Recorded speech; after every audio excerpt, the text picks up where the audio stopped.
if you want to grow good tomatoes, it's actually good to be aggressive. Hey, baby, how about you go home with me right now? That's not what I mean, though. Wait, actually, that is kind of what I mean. Let me explain. You've only got a short window of time where the weather is ideal for maximum fruit production on tomato plants. And that happens to be whenever daytime temperatures are somewhere between 65 and 85 degrees. So if you plant your tomatoes too late, you're going to miss that window. And it actually pays off to get your tomatoes in the ground early and be aggressive at fighting against that last frost of the spring. So how can you get an early start on your tomato plants and be aggressive without actually putting them in danger of getting frozen by a late winter freeze?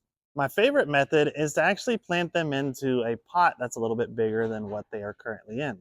That's going to give them some room to actually start stretching their roots out and growing to a bigger size. You can even put some bamboo in there as a support for them.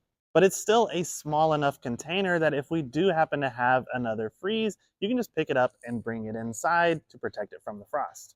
Then once we're past frost danger, you can take it out of this bigger container and put it in an even bigger container or out into your raised beds or garden.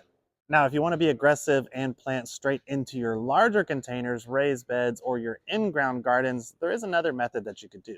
And that would be to have frost cloth ready. So in this case, you would be planting your plants, and then you can have your support structure and then drape frost blanket over the support structure, secure it all the way around, and that frost cloth can give you an extra 5 to 6 degrees of protection if we're gonna get one of those borderline freezing nights.